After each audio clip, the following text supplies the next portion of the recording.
Welcome to the show. I'm your host, Dr. Mike Wall. Today we're going to talk about stress and how it manifests in our body. Mental health's been a recurring theme in the show, but today we're going to take a different perspective and look at it from the physical side of things. Now, we've all felt it. When our body's stressed, our muscles tense up. Muscle tension's almost a reflex to stress. It's our body's way of guarding against injury and pain. We only hope that when this tension passes and the stressful situation's gone, that we'll relax. But when our muscles are tense for long periods of time, this may trigger other reactions of the body and even promote stress-related disorders. Well, here to tell us more about how this happens and what we can do to help it is Carolyn Hapgood. She's a multi-talented practitioner. She's a counselor, yoga therapist, and Reiki master. And here's her thing. She approaches wellness by looking at the mind and the body. She's been working in the field of counseling since 1992, and at one point, she realized that her talk therapy was only part of the journey for her patients. Stress and traumatic events are stored in the body, as well as the mind, and this develops tension and tension patterns. Well, she'll explain that this impacts our mobility and can lead to chronic pain. So today we sat down in her clinic to chat about her unique approach to helping the mind by treating the whole person, including the body.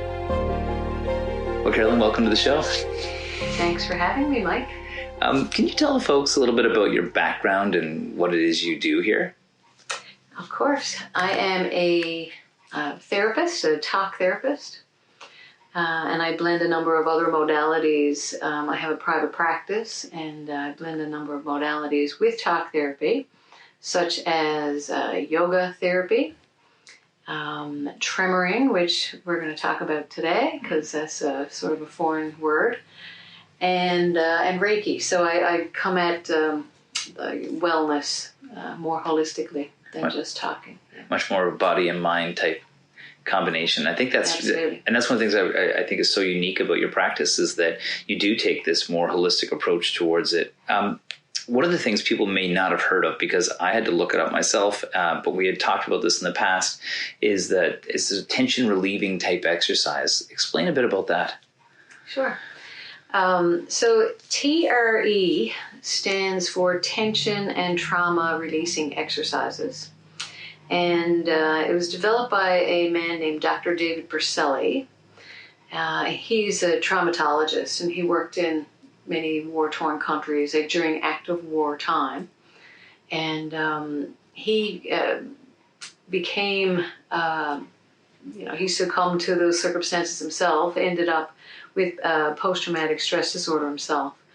But while he was working over in those areas, he noticed some things that were happening with people's physical bodies, physical reactions that were involuntary when people were, in extreme circumstances. So, for instance, if he was in, say, a bomb shelter and there was other people in the room with him, and there was bombs going off, so large noises, he noticed that every physical body in the room came into like a fetal position of some sort, or like a curling in to some degree. And these were people who didn't know each other, didn't speak the same language. It wasn't cultural or taught or anything, this movement. It was an instinctual, primitive response of the physical body to an extreme stressor. So he noticed that. He noticed the contraction inward. He also noticed that children over there during bombings would shake. Their full bodies would come in full body tremor, and they would shake. But adults wouldn't let themselves shake. So adults wouldn't shake, children would shake, and he became very curious about those things and started to study the human body and the stress response, so the physical response to extreme stressors. And he came up with these exercises that would release tension. It basically gets into this response that curls in and shakes. He realized that that's something that's trying to balance our nervous systems, trying to calm us down. Whereas we interpret shaking as something that's either pathological, and sometimes it is, but nervous shaking, panicky shaking or just, shaking in general is not necessarily pathological. So he realized that the body was trying to balance itself out, trying to calm the nervous system down. And so he studied these muscles, what he calls the stress muscles of the body, and said if this is an instinctual response, there's some way to get at it as well to release some tension. So he sort of came about it that way and did a lot of research and figured out how to get us to shake. Yeah. And we did some of that earlier, and we're going to talk about that today because I've been in the health and exercise field for a long time, and it was surprising, the response of your body by doing some really, really simple movements. So this was kind of found out by a physician during a really traumatic event. There's some people obviously with some PTSD, but I feel like this isn't just for those people. No, you're right. This it started out in a manner that was more related to extreme stressors. Dr. Berselli did this TRE technique primarily with the military for many years, and or people who were exposed to some serious traumatic events, stressful events. So that's how it began, but it is now more of a technique for anybody, because everyone has stress.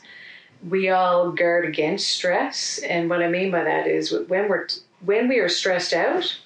If you think about it, you could ask anyone, when you're under pressure, when you're stressed, what part of your body do you feel it in? Mm-hmm. And everybody will point somewhere, like my neck or my jaw or my back or my belly, So it's more of when we're stressed, our physical body tightens, grips, curls in. Mm-hmm. And as a result, the muscles then, on a muscular level only, there's a lot of tension, a lot of holding. Mm-hmm. It can become unconscious patterns. We can be grinding our teeth at night, holding our jaw tight, all kinds of things like that. And it can be just the physical response to stress. So most people have experiences like that at some point in their life. Mm-hmm. Some people who are exposed to a lot of trauma, and it can be either victims of trauma, or it can be people who are exposed to trauma, say, through like first responders, primary example, people working in the medical fields, military, police officers. There's lots of then categories or groups of people who will experience more traumatic stress. Mm-hmm. So they will benefit even more by this technique. Right. And it's funny you say that, because that whole resistance to shaking, that is common for people. We do lock up, we clench our jaws, we do all sorts of stuff, because I can see how it could be perceived if your knees are shaking and you're, wimp or something, like you're not actually letting it sort of kick in. So that's nice. That it kind of makes sense that freeing that up would make a difference for folks. Mm-hmm. How has the pandemic affected stress in the people that you see on a day-to-day basis?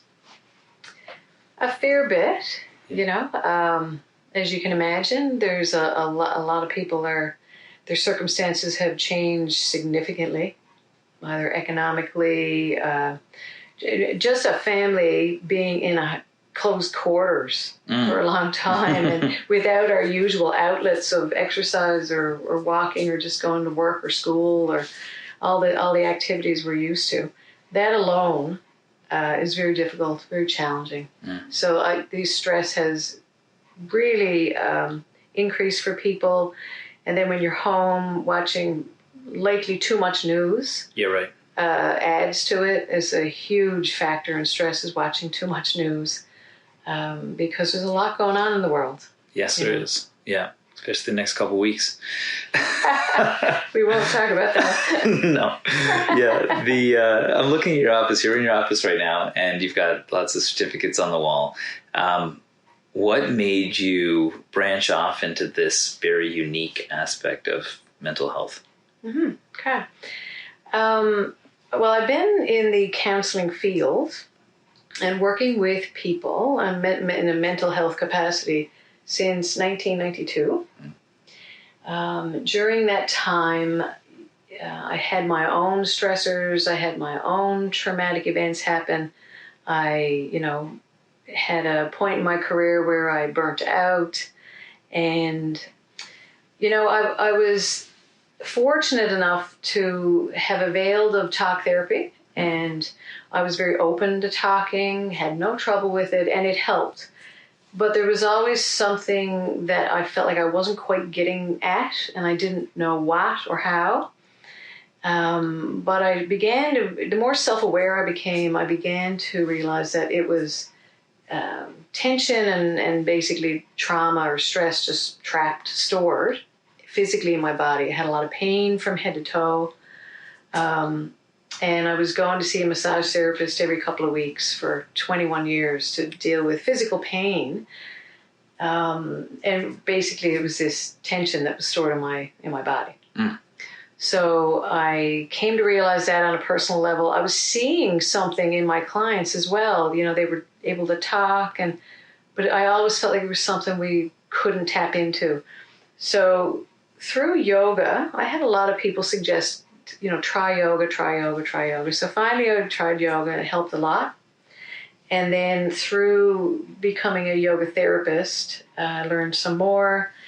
And then, when this tremoring, this tremoring mechanism is called neurogenic tremoring, one of my colleagues actually said, this sounds a lot like you. So her and I went and did the training together and down in Arizona. And it just basically added another element. And people are getting at that, we can walk through the world, through life, living in our heads and being completely disconnected from the body. And the body can be a really scary place to connect to.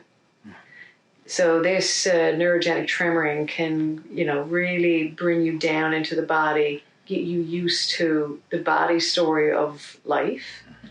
And it can be very, very therapeutic. We're here talking with Carolyn Hapgood, who's a multidisciplinary counselor and owner of Potentiality, a wellness company based in St. John's, Newfoundland.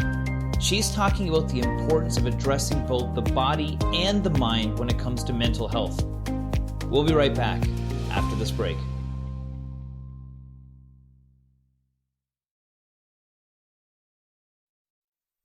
Welcome back. I'm here with Carolyn Hapgood, who's a multidisciplinary counselor and owner of Potentiality, a wellness company based here in St. John's.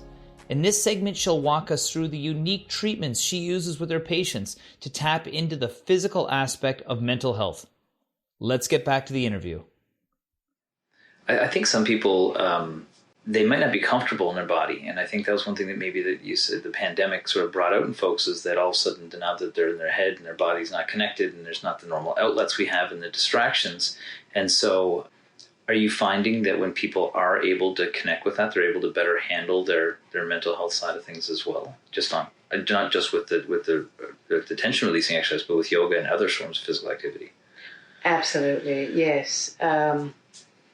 We have lots of distractions in life, and it also provides us with lots of valid excuses not to exercise, not to do much with the body, but they still are excuses. So the pandemic sort of trapped us, and for a while anyway. Mm-hmm. And, people were feeling a lot of anxiety. And we often can get those emotions and feelings of stress and tension and emotional discomfort out through moving the body. Mm-hmm. So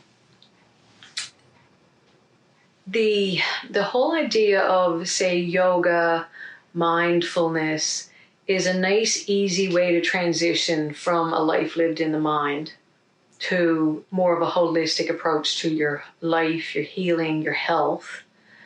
Yoga is a nice, soft, gentle transition, depending on what style of yoga you choose. But it can help you get more aware, more in touch with yourself. And when there's release in the body, your nervous system relaxes. And when your nervous system relaxes, emotions are calmer, they're more easy to regulate. Your thoughts are, they don't race as much. You're, again, in a more calmed system.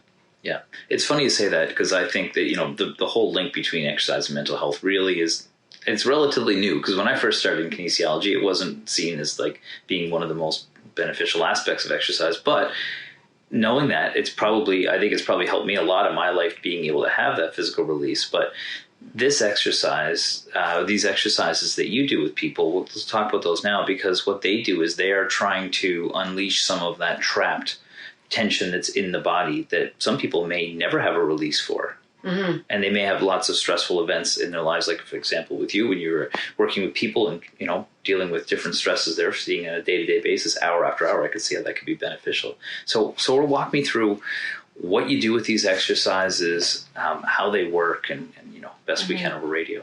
Yeah, because it would be nice to demonstrate it with a visual, but it's hard. So basically, with TRE, tension and trauma releasing exercises, they're fatiguing certain muscles, stretching other muscles. It starts with the feet, works up the legs into the calves. So the full legs are stretched and fatigued. The psoas muscles in particular, which are muscles that are central to the body, they start in the center of the spine, around where the diaphragm is. So they also affect your breathing. Moves right down into the legs. So that muscle in particular is really released and stretched with these exercises. And then after we basically get our awareness into the body, get some breathing done, some moving around, a little bit of fatiguing, then your body is just more prepped. Certain particular muscles are prepped, muscles that store tension in particular, for this tremor mechanism to happen. So when we come to the floor to tremor, you're lying on your back, and you take a few positions where you're going to induce a neurogenic tremor that starts in the legs or the hip flexors, but can move anywhere in the body. It's very weird, very unique. Most people think, or a lot of people think, well, I'm not going to shake. I'm not going to tremor. Yeah. Okay? That doesn't even make sense to me, what you're talking about, From my experience just now, for anybody listening, I wasn't sure what to expect, and we went through some simple exercises, and my legs were shaking within a short period of time. So even though it's hard to explain or understand, it literally does activate the nervous system. It activates your nervous system, exactly. So it's a safe technique. What I love about it is that you can do it on your own once you learn how to do it safely. And it can be super beneficial for releasing tension from your body. But you're basically lying on the floor, and your body is involuntarily moving around, involuntarily shaking or tremoring or trembling, vibrating. Different sensations happen, and it can happen anywhere in the body. And it's a primitive instinctual response that begins in the brainstem and the motor cortex, and it's a neurological response. It's called neurogenic tremoring. So you do it for a number of minutes, depending on your experience with it, whether it's a positive or a negative experience. And then you can stop it at any time, which is pretty neat. So even though it's involuntary response, you have control the whole time because you can stop it. Mm-hmm. So that's important. So it's like we can turn this on, but we can also turn this off. We're used to keeping it turned off, throughout our day. Like you said earlier, we get embarrassed if we find ourselves shaking. So if my hand is trembling, if I'm nervous, or if my lip is quivering because I'm about to have an uncomfortable conversation with someone and I'm really activated, we shut all that down by tensing up. Yeah. So this gives the body a way to shake off the stress, to balance your nervous system. Yeah. So our body is an organism, and it's always trying to regulate itself. So our brains are doing all kinds of things to regulate heartbeat and breathing and hormone secretion and, digestion. Like there's always an equilibrium trying to be balanced, trying to be found by your body, and you don't have to think about that. It's just doing it all day long. Balance, balance, balance. If you get cold, you shiver. If you get too warm, you sweat. So the body is always trying to regulate. This is the exact same type of thing. So when we're overwhelmed and we become very emotional and we begin to shake, it's just another way that the body's trying to regulate itself and balance itself out.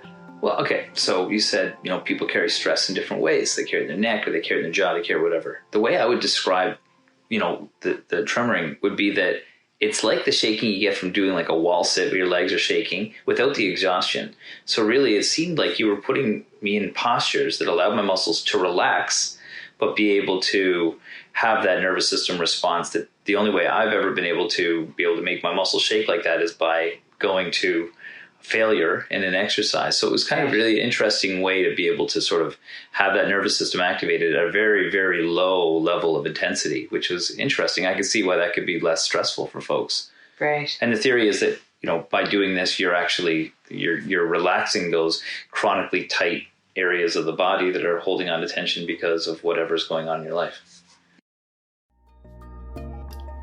We're talking with Carolyn Hapgood, who's a multidisciplinary counselor and owner of Potentiality, a wellness company based in St. John's. She's talking about the importance of taking care of your body and your mind. We'll be right back.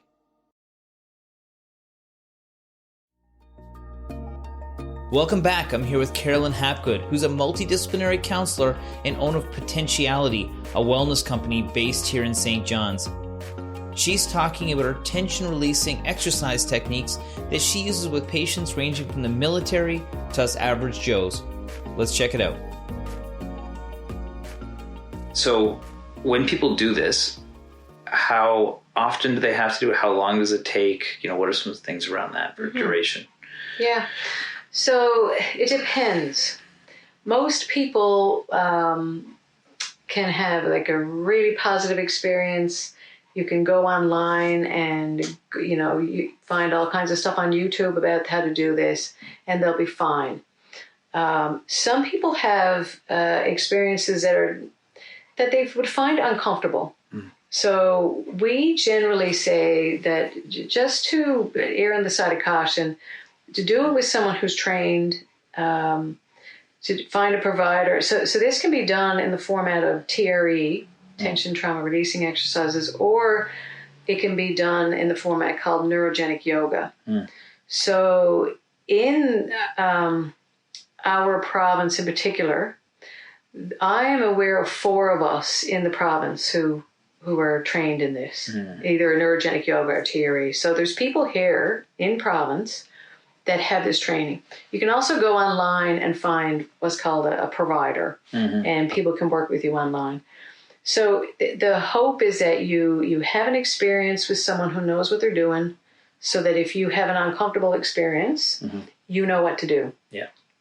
So that you feel safe, you feel comfortable, because it's very unique. It is a different way to work with yourself. After you have worked with someone for, a number of times, and that's basically decided between you and that person. Some people like the safety of working with someone. After you've worked with someone for a while, if you're comfortable, you do it at home then on your own time, which is a beautiful thing about it. You can do it like 2-3 times a week at the most, but twice a week is great. Even if you do it once a week, it's great. Even if you do it once a month, it's great, because it's not something that you regularly did before. So, but I would say once or twice a week would be really, really helpful to keep your nervous system balanced.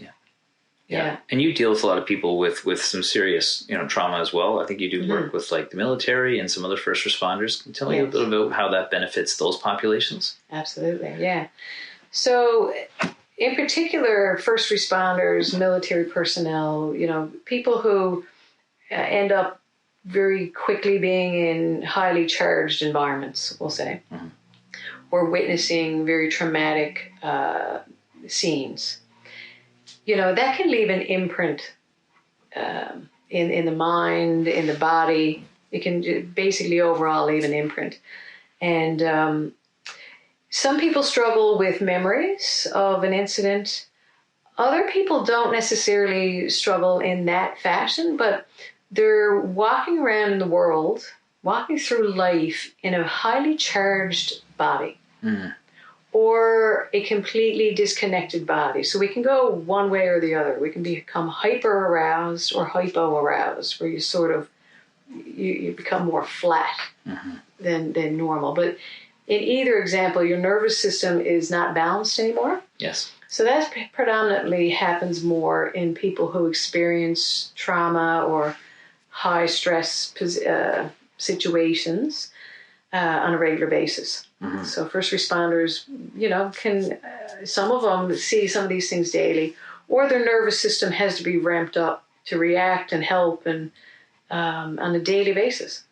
So the nervous system can get stuck there then. Well, it's interesting to say that because we're under significantly more stress this generation than anybody has in the past. It just came to mind. I mean, I hear about the anxiety in younger people these days.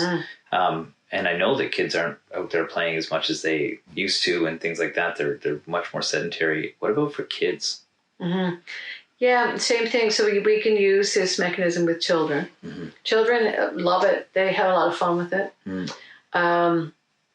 They shake easier than adults because they don't have the judgment of, I'm going to look silly or, those things. Yeah. So, kids enjoy it and will shake much easier. And they generally have to shake for less because they don't have as much stored in their body, right? They don't have the history yet. Yeah, that's right. But just good to go back to the military and the first responders, just as examples, or people in the medical system.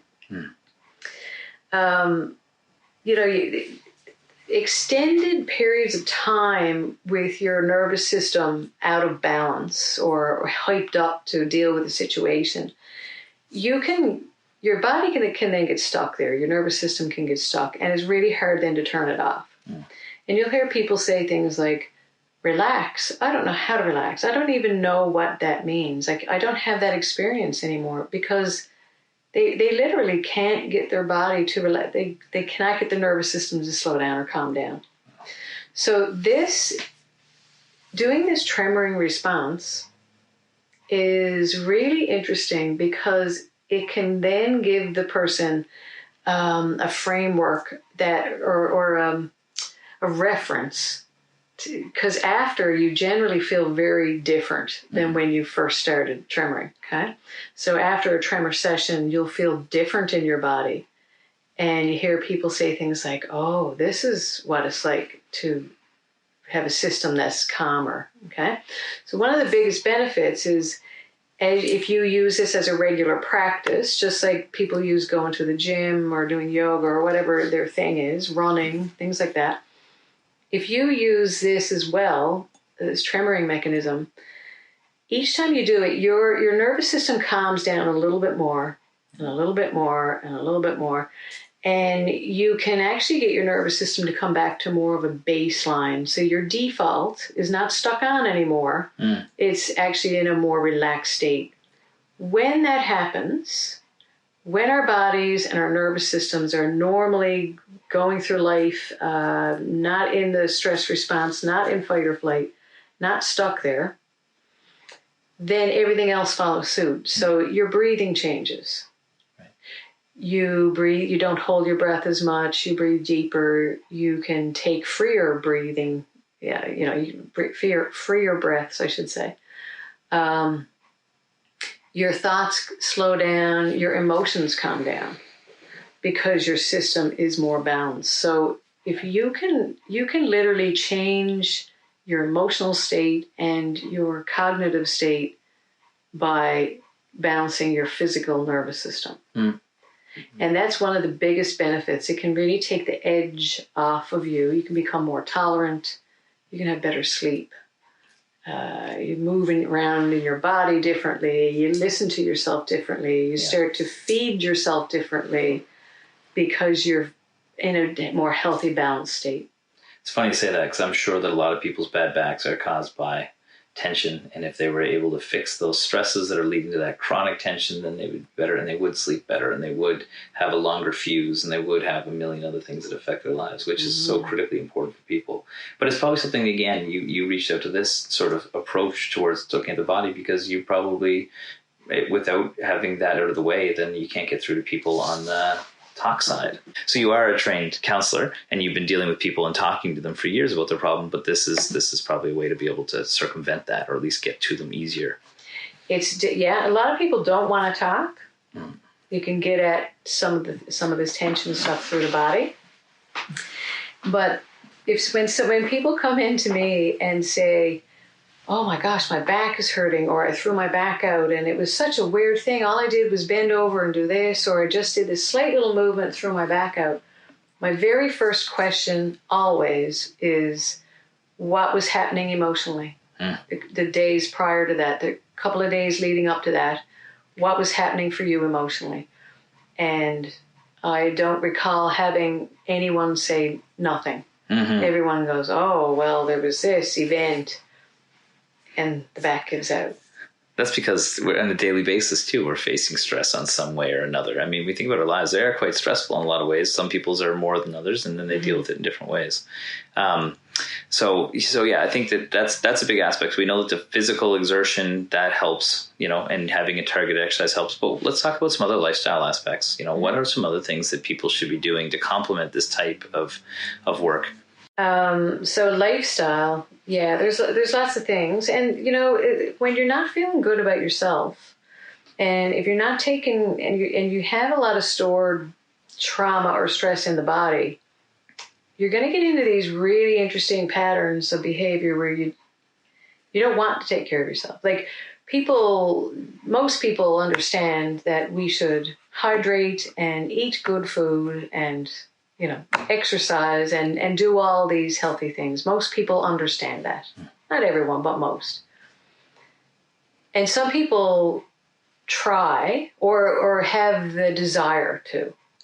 And then they find this piece of I can't get motivated, or I can do it for a little while and then I just fall off. And so when you're working with your body, when you start to release some of the stress from your body, some of this other stuff can sort of fall into place because you feel different. Your body is in a healthier place. And then you more likely will want to drink lots of water. Not soft drinks. I shouldn't use labels, I guess, but soft drinks. It's okay. We'll want to eat, less processed food and more whole foods and plant-based foods and all these good, healthy choices. And you'll feel good about nourishing yourself. But if you're living in a body that is trapped full of stress and trauma and tension, that doesn't always resonate. No. It just doesn't always resonate.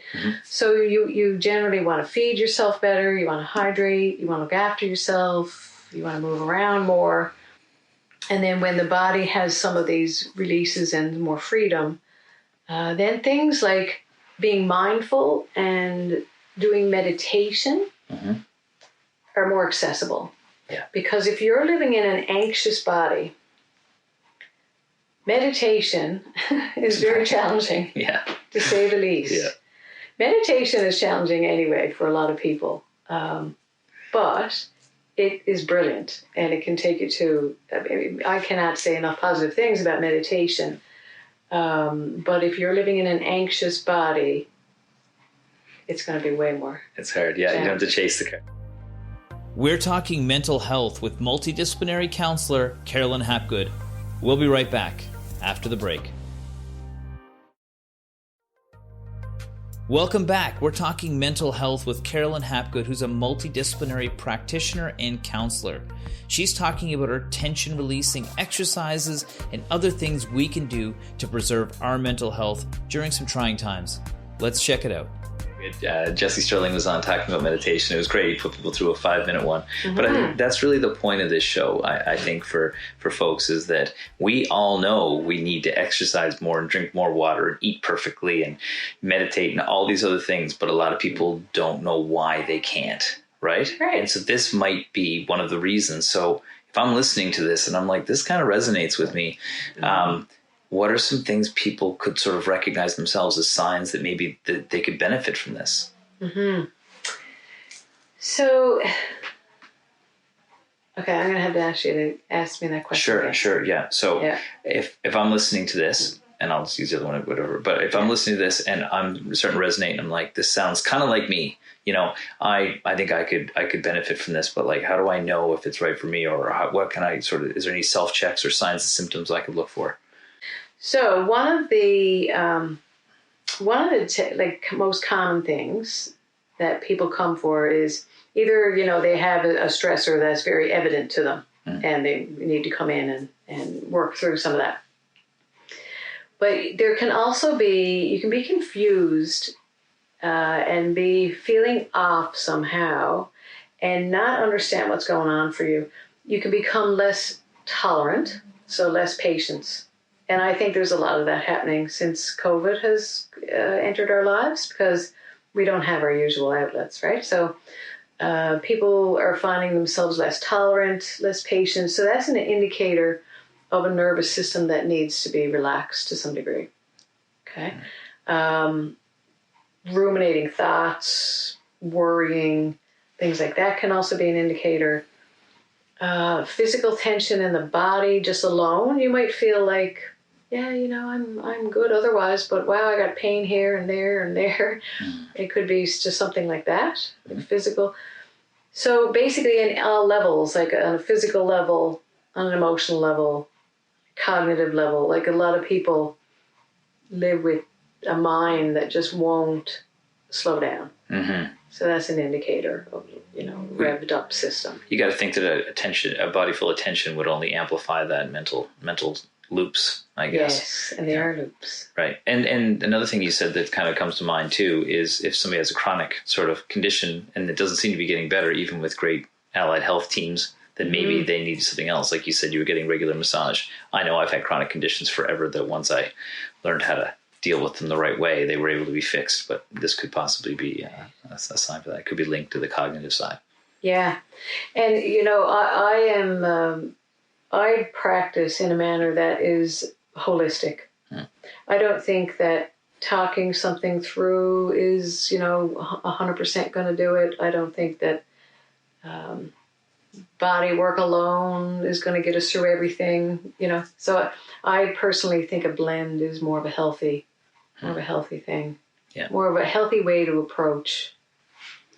What do people need to do when they're starting to recognize that maybe they've got some challenges when it comes to their mental health? Like, what are the first steps? Because the stigma is being reduced, but it's still there. And a lot of people put it more on themselves, and it might be external these days. But where do they start getting help?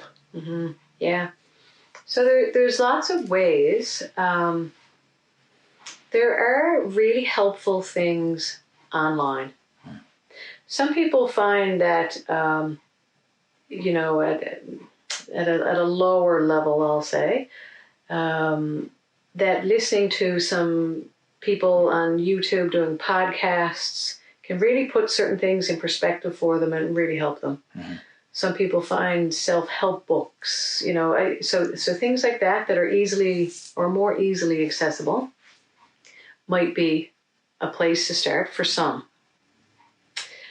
Other people, what often happens is we let things go because we're embarrassed or don't know how to reach out or afraid that, we're going to look weak or lose a job. And all these concerns are very legitimate.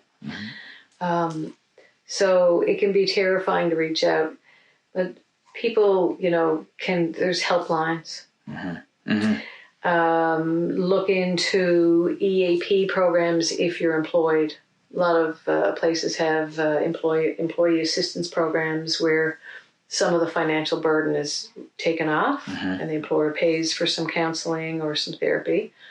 Our insurance companies can cover some of this because a lot of people are saying, like, I just can't afford it. And fair enough. Yeah, right.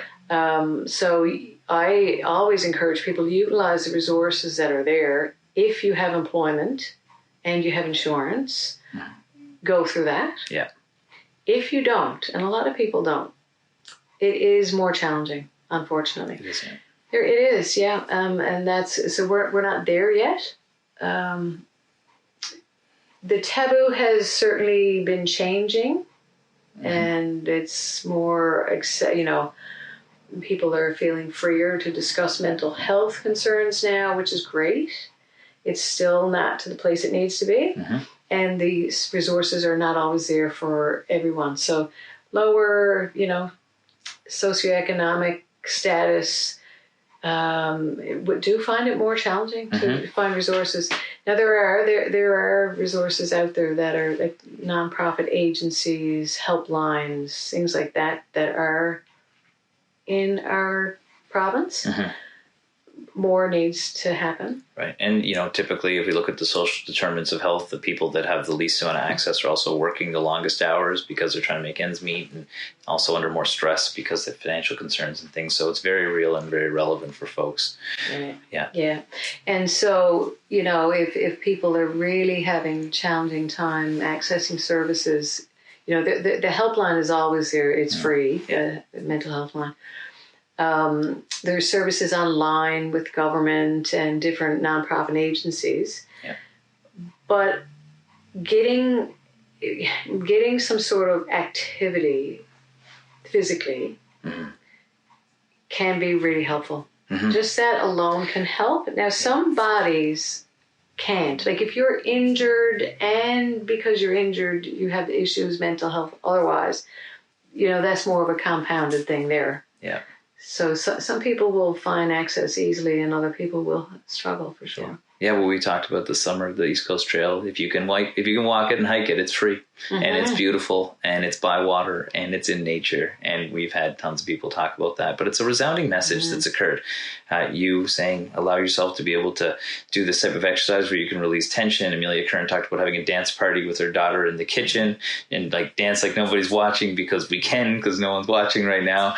and I think that's the kind of message we need. And so for me, it's nice to try something completely brand new. It was really interesting. It was surprising. Everything you said would happen actually happened, which is really funny because I thought I knew my body pretty good. But any last sort of ways that people can get any advice, but also how can people get a hold of you if they want to reach out and actually try this?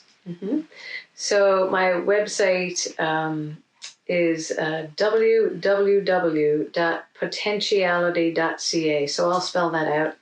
It's www.potentiality.ca. So everything would be there on my website, email and phone number.